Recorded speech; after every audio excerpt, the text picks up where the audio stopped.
I found like a video about Filipino guys. I'm actually also a Filipino. I'm going to speak Tagalog. So, may nakita akong video sa YouTube. Tapos, nakita ko, kilikil ko. So, in the video, there's like Filipino, it says Filipino mentality. And it shows all of the Filipino people who is silly. Should we recreate that scene? Filipino mentality.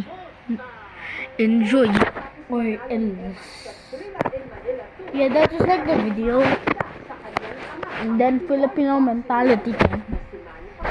Filipino during typhoon. Of the family, of course. Oh, hawak ni kalbo. Hawak ni kalbo. Ah, ni kalbo.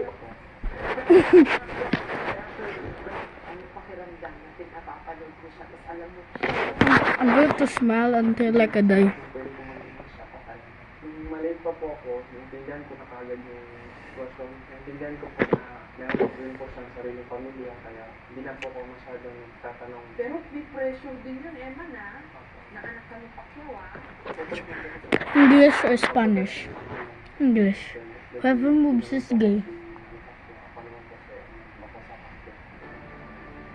matapos maitampok ang You can move your eyeball. simpatsya at pagmamahal ng publiko.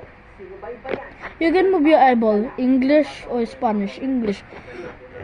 Whoever moves is gay. Pagpalaki sa akin, thankful ako po kasi may mga tao na nakaka-appreciate sa pamilya ko at sa akin. Gayunman, hindi rin siya nakaligtas sa mga Mm. pagbabatiko. Kung anong nasa isip niya, ano naman talaga nakakalam ng totoo. Mabait yung mama ko, saka hindi po ako masamang tao. Pag may nasabi silang masama sa mama ko sa akin, kaya sabi ko ng God bless niya. Mabuti ko po, alam po kayong magsalita. English or Spanish? Sabi ko, kung ano man po English. Whoever moves is gay. sa amin na lang po yun. Kasi kikita niyo naman po, sumusuporta naman po siya sa akin. Sakta niyo Whoever moves is gay. friend love.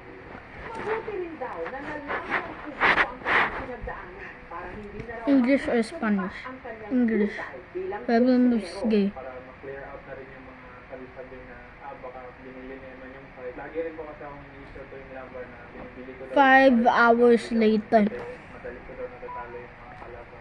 Hindi po talaga ako maayos. kasabay